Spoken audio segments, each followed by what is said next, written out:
wabarakatuh. Perkenalkan, nama saya Lila, NIM 58. Saya akan menjelaskan tentang pengertian sistem informasi akuntansi penjualan.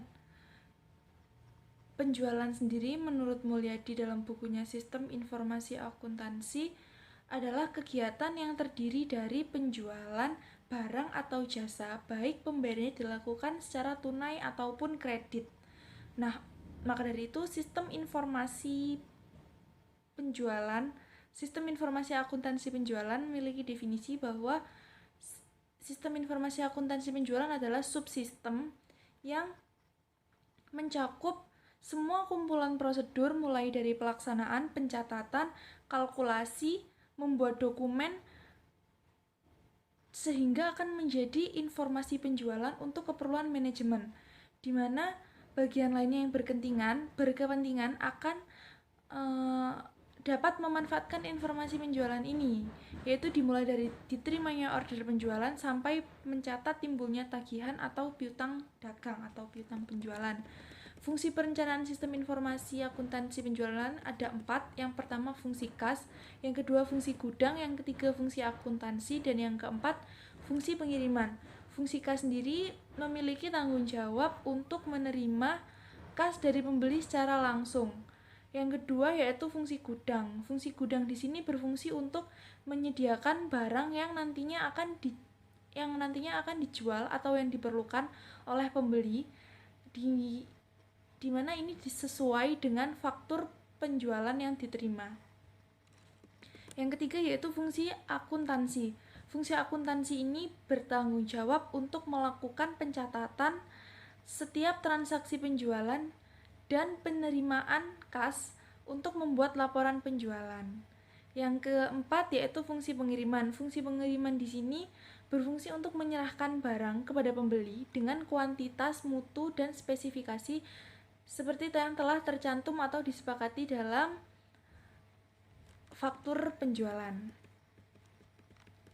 Yang selanjutnya yaitu dokumen serta catatan yang digunakan dalam sistem informasi akuntansi penjualan.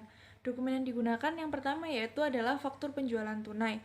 Faktur penjualan tunai ini berfungsi untuk merekam berbagai informasi yang diperlukan oleh manajemen untuk mengenai transaksi penjualan tunai. Jadi setiap transaksi penjualan tunai ini nantinya akan dibuatkan faktur penjualan tunai untuk transaksi penjualan secara tunai. Yang selanjutnya yaitu bukti setor bank. Bukti setor bank ini diberikan dari kas atau tanggung jawab dari fungsi kas sebagai bukti bahwa fungsi kas telah menyetorkan kas ke bank. Yang ketiga yaitu rekap harga pokok penjualan.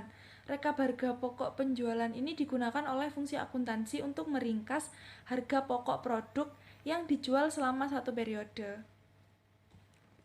Yang selanjutnya yaitu catatan yang digunakan dalam setiap sistem penjualan akuntansi, yaitu yang pertama jurnal penjualan.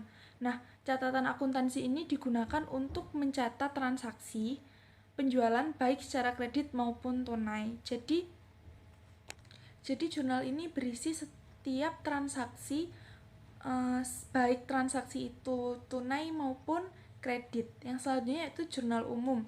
Nah, jurnal umum ini digunakan untuk mencatat harga pokok produk yang dijual selama satu periode. Yang selanjutnya yaitu kartu persediaan. Nah, catatan akuntansi ini merupakan buku di mana dapat disebut dengan buku pembantu, di mana dia berisi rincian mutasi setiap jenis persediaan barang dagang. Baik, terima kasih. Berikut materi yang dapat saya jelaskan. Materi selanjutnya dapat dilanjutkan oleh Anissa. Terima kasih dan mohon maaf bila ada salah-salah kata. Assalamualaikum warahmatullahi wabarakatuh. Jelaskan terkait sistem informasi akuntansi penjualan, di mana terdapat jenis-jenis penjualan, unit-unit organisasi yang ada pada sistem akuntansi penjualan, dan tujuan dari sistem akuntansi penjualan. Yang pertama, yaitu jenis-jenis sistem informasi akuntansi. Yang penjualan langsung, penjualan stok gudang, dan penjualan kombinasi. Apa sih penjualan langsung? Penjualan langsung yaitu penjualan dengan mengambil barang dari supplier dan langsung dikirimkan ke customer. Di sini misalnya seperti kita menjadi reseller suatu toko. Yang kedua yaitu penjualan stok gudang. Penjualan stok gudang adalah penjualan barang dari stok yang telah tersedia di gudang. Jadi kita tidak perlu mengambil barang dari supplier lalu dikirim ke customer. Jadi kita langsung mengirimkan barang yang sudah ada di gudang ke customer. Yang selanjutnya adalah penjualan kombinasi. Penjualan kombinasi adalah perpaduan antara penjualan langsung dan penjualan dari stok gudang. Yang selanjutnya adalah unit organisasi dari sistem informasi akuntansi penjualan. Terdapat beberapa unit organisasi yang diperlukan dalam sistem informasi akuntansi penjualan. Yang pertama adalah bagian order penjualan, di mana bagian order penjualan ini bertugas mencatat orderan dari pelanggan ke dalam komputer dan menerbitkan dokumen-dokumen yang nantinya akan digunakan sebagai surat perintah pengadaan suatu barang.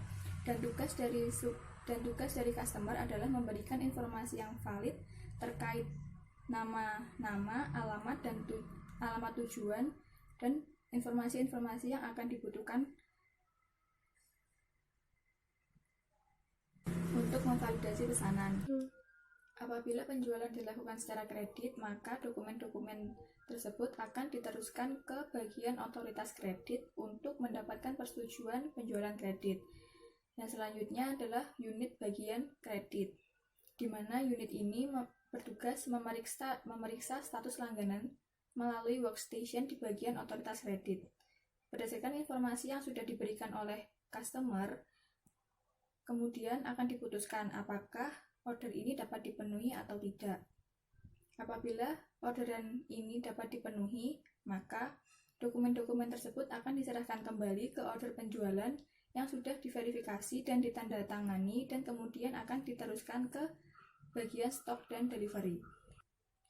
Yang selanjutnya adalah bagian stok dan delivery, di mana bagian ini bertugas membuat surat perintah, di mana surat perintah ini digunakan untuk mengambil barang di gudang. Ini akan diserahkan ke delivery order, lalu akan diberikan lagi ke bagian transportasi untuk meminta barang atau mengambil barang ke gudang. Sesuai surat perintah yang sudah dibawa oleh bagian transportasi, maka bagian gudang akan menyediakan barang sesuai dengan isi dari surat perintah tersebut. Selain itu, bagian gudang juga bertugas mencatat pengeluaran pada kartu persediaan. Unit yang selanjutnya adalah bagian transportasi, di mana bagian transportasi ini akan menerima surat jalan atau surat pengantar yang digunakan untuk mengantar barang ke customer. Sebelum itu barang akan diperiksa apakah barang tersebut sudah sesuai dengan apa yang dipesan oleh customer. Lalu apabila sudah sesuai, maka barang akan dikirim ke customer. Unit yang selanjutnya adalah penjualan barang dari stok gudang, di mana bagian ini akan menerima surat perintah untuk mengeluarkan suatu barang, lalu akan memeriksa kembali apakah barang tersebut sudah sesuai dengan pesanan si customer sebelum diserahkan ke bagian transportasi tadi. Apabila barang sudah sesuai, maka akan diserahkan surat perintah pengeluaran barang yang telah ditandatangani ke bagian stok dan delivery. Selanjutnya adalah bagian invoice, di mana bagian ini bertugas menerbitkan faktur berdasarkan data delivery order yang telah di-entry sebelumnya, menerbitkan faktur pajak, menerbitkan leasing penjualan harian, dan mendistribusikan dokumen. Selanjutnya adalah bagian IT, di mana bagian IT ini tidak melakukan input data sesuai dengan yang sudah dilakukan oleh bagian-bagian di atas, melainkan bagian IT ini berfungsi sebagai pengendali arus informasi dan mengevaluasi laporan-laporan yang dihasilkan oleh sistem sistem informasi yang selanjutnya diserahkan ke bagian yang berwenang untuk dapat menentukan tindakan apa yang harus dilakukan agar seluruh sistem berjalan dengan baik. Pembahasan yang terakhir yaitu tujuan dari sistem informasi akuntansi penjualan. Yang ada beberapa tujuan. Yang pertama adalah mencatat order penjualan dengan cepat dan akurat. Yang kedua, memastikan bahwa perusahaan menjual barang kepada konsumen dengan layak dan kepada konsumen yang layak menerima kredit. Yang selanjutnya yaitu memastikan bahwa konsumen menerima kiriman produk dan jasa dengan tepat waktu sesuai dengan apa yang sudah dipesan sebelumnya. Assalamualaikum warahmatullahi wabarakatuh. Saya di sini akan menjelaskan tentang flowchart penjualan tunai dan penjualan kredit. Yang pertama yaitu flowchart penjualan tunai. Seperti ini flowchartnya. Nah, pada bagian order penjualan, bagian ini menerima orderan dari pembeli. Ini order dari pembeli. Lalu bagian order penjualan membuat faktur penjualan sebanyak 3 lembar yang nantinya akan didistribusikan ke bagian kasa dan bagian gudang. Lalu yang satunya lagi untuk nantinya akan diberikan ke pembeli. Ini FPT 1,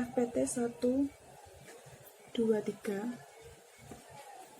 Lalu pada bagian kasa, pada nomor 1 ini, bagian kasa menerima faktur penjualan tunai dari bagian order penjualan. Lalu kemudian bagian kasa menerima uang dari pembeli dan yang kemudian mengoperasikan register kas untuk menghasilkan pita register kas, lalu membubuhkan cap lunas di atas faktur penjualan tunai yang nantinya akan diserahkan ke pembeli. Lalu selanjutnya pada bagian gudang ini, bagian gudang menerima faktur penjualan tunai dari bagian order penjualan. Lalu bagian gudang menyiapkan barang sesuai dengan yang tertera dalam faktur. Dan bagian gudang mencatat kuantitas barang yang nantinya akan diserahkan ke penerima ke dalam kartu gudang. Ini kartu gudang.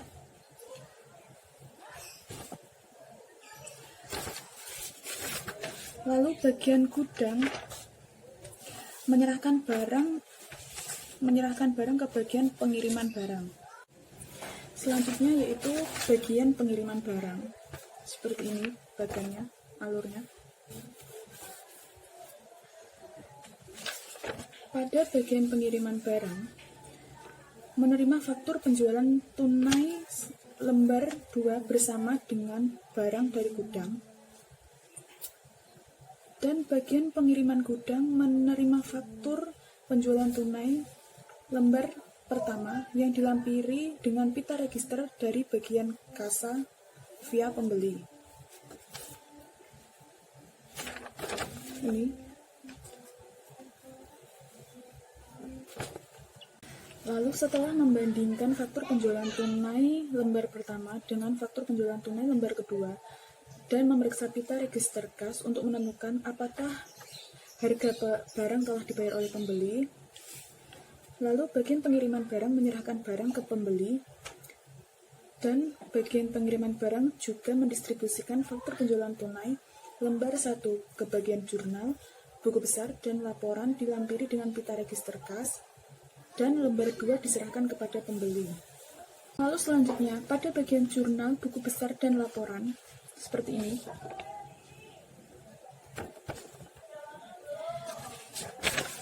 Bagian jurnal, buku besar, dan laporan menerima faktur penjualan tunai yang dilampiri dengan pita register kas dari bagian pengiriman barang.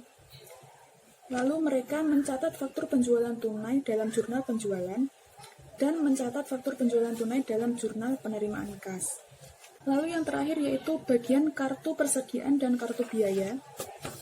Kartu persediaan dan biaya.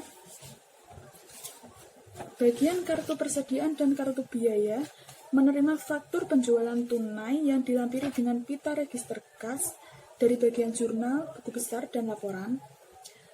Lalu kemudian mencatat harga pokok penjualan tunai yang dilampiri pita register kas menurut nomor urut faktur penjualan tunai.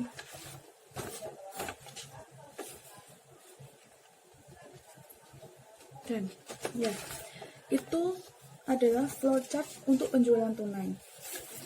Selanjutnya kita akan beralih ke flowchart penjualan kredit. Seperti ini, flowchart penjualan kredit.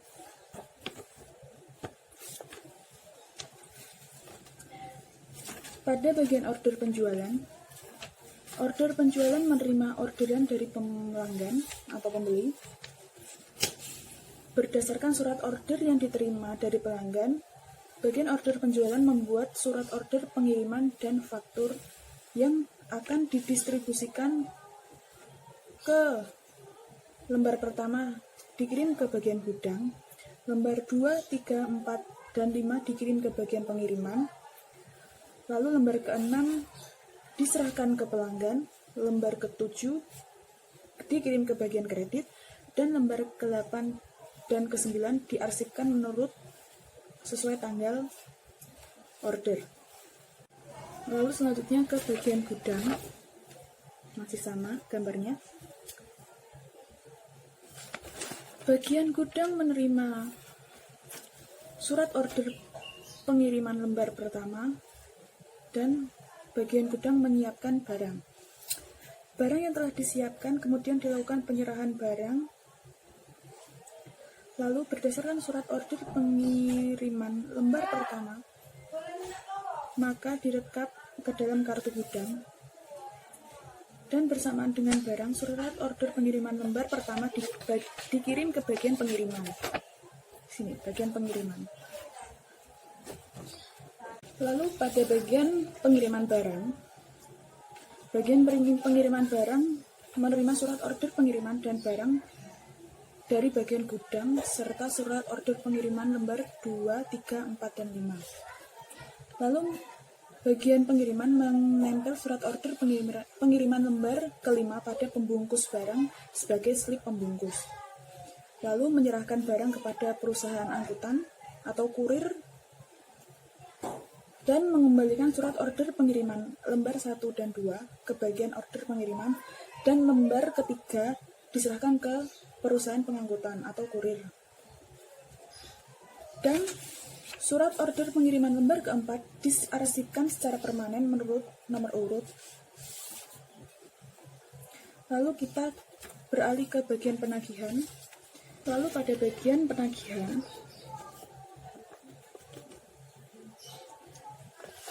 berdasarkan faktur surat order pengiriman lembar pertama dan kedua yang diterima dari bagian order penjualan. Mengirim faktur lembar pertama ke pelanggan, faktur lembar kedua bersama surat order pengiriman lembar 1 dan 2 ke bagian piutang, dan mengirimkan faktur lembar ketiga ke bagian kartu persediaan, mengirimkan faktur lembar keempat ke bagian jurnal, mengirimkan faktur lembar kelima ke wiraniaga. Lalu pada bagian piutang, faktur yang diterima dari bagian penagihan dibuat rekap ke dalam kartu piutang. Faktur dan surat order pengiriman lembar 1 dan surat muat lembar 2 diarsipkan menurut nomor urut. Berdasarkan faktur lembar ketiga, merekap ke kartu persediaan dan faktur tersebut diarsipkan permanen sesuai nomor urut. Lalu berdasarkan kartu persediaan yang telah dibuatlah rekapitulasi harga pokok penjualan secara periodik. Lalu berdasarkan rekap harga pokok penjualan tersebut, dibuatlah bukti memorial. Bukti memorial dan rekap tersebut dikirim ke bagian jurnal. Lalu pada bagian jurnal, rekapitulasi harga pokok penjualan dan bukti memorial direkap ke dalam jurnal umum dan diarsipkan menurut nomor urut. Lalu faktur lembar keempat direkap ke dalam jurnal penjualan, kemudian diarsipkan. Seperti itu Flowchart penjualan kredit